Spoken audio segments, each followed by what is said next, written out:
Released over 2 years ago and finally sent over to me by Logitech, the G Pro Wheel is the company's flagship direct drive wheelbase, aiming to solidify Logitech as a contender in the high-end sim racing market. So here's my review.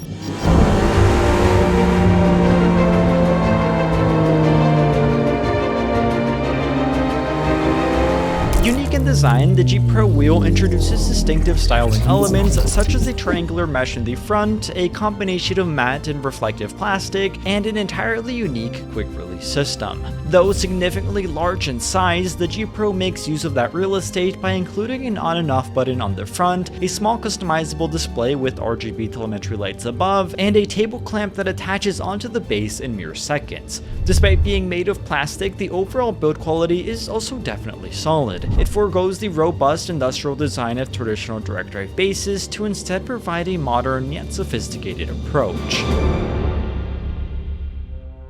All of that said though, the size factor of this base is definitely one of its biggest drawbacks.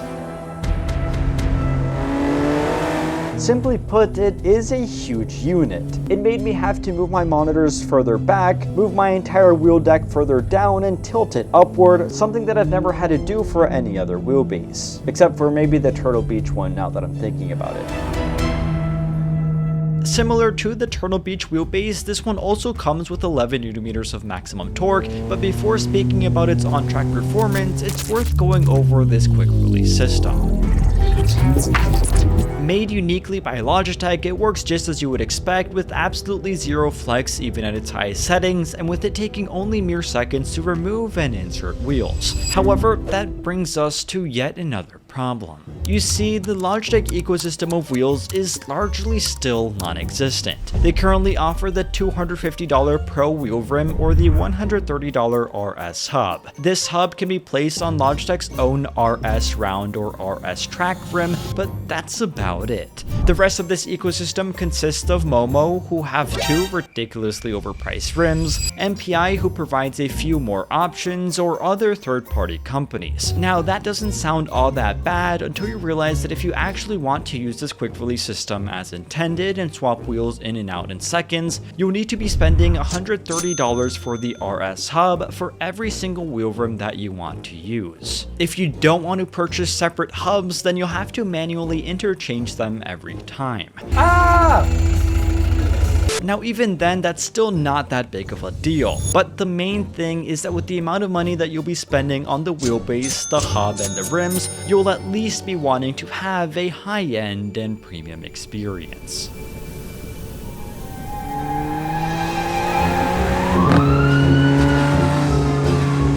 You see, Logitech is very much targeting the mid to high-end market with this wheelbase, and as such, you would expect that the gear that you use alongside this wheelbase would follow suit.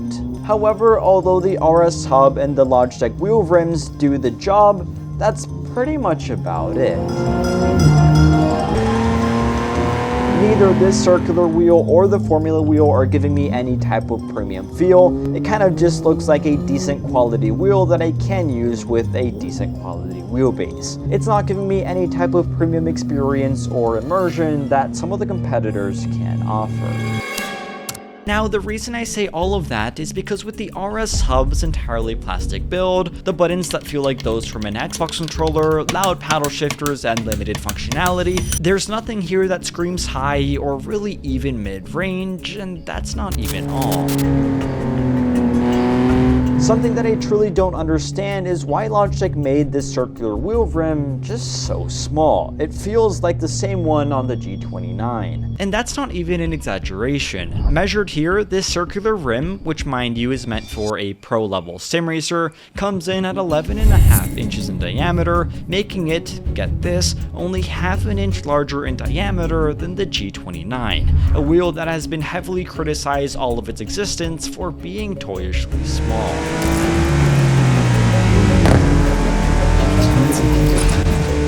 Now, regardless of everything that I've said thus far, one of the biggest advantages that Logitech is going to have here is the console compatibility, but you're gonna want to know about this. You see, the space that I have here only works on PC and costs $600 as a standalone unit. If you want PlayStation compatibility, you're gonna need to spend $700 to have the PlayStation and PC version. But what if you're on Xbox? Well, that's where you'll need the $150 Xbox compatible RS wheel hub to use alongside this space. So all said and done, at this price point, this 11mm wheelbase is very much targeting the likes of the MOZA R12, the Simagic Alpha Mini, and the Fanatec Club Sport DD, and it's of course on track where it simply needs to deliver.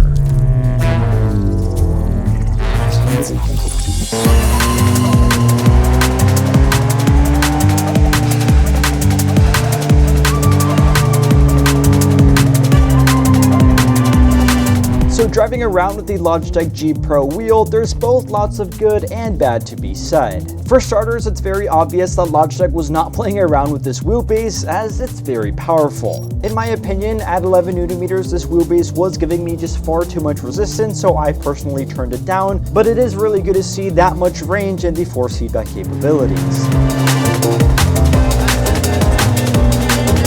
Talking about the force feedback, it also feels very detailed and responsive, similar to the competitors at this price range and with this torque level. One of the things that has especially impressed me about this Logitech wheel is also just how smooth it is. Though the base is mechanically limited to 1080 degrees of rotation, the high fidelity and smooth range of motion is immediately apparent. This direct drive motor eliminates any notchy, gear-driven feel, providing an uninterrupted and fluid experience throughout my time on track.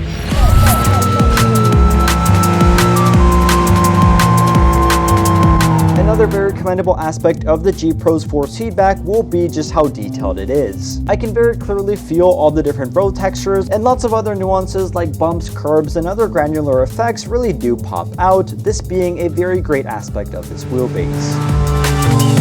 Details in the force feedback on Assetto Corsa Competizione and iRacing to me were especially notable. Although the Logitech G Hub software continues to be laggy and limited in terms of adjustability, to be honest, I didn't find much tinkering to be necessary in the first place. It's also worth noting that the same adjustments can be made on the wheelbase itself. Overall, I would say that in terms of the force feedback capabilities, the realism and the immersion that I'm getting out of this wheelbase, it's pretty much right on par with all the competitors. However, the leg up that this wheelbase does have is of course True Force.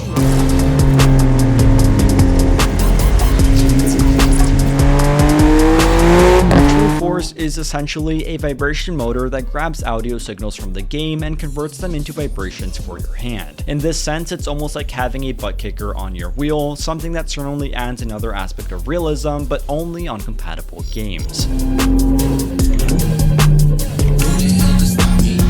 From my testing, I found this setting to work best at conveying road textures and imperfections, this being a big positive provided by the G Pro wheelbase.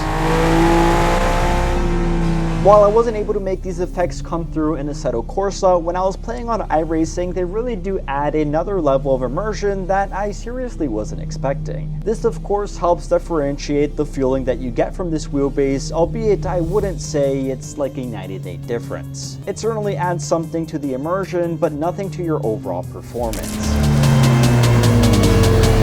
So the Logitech G Pro wheelbase, from a driver's perspective, is very much on par to the competitors.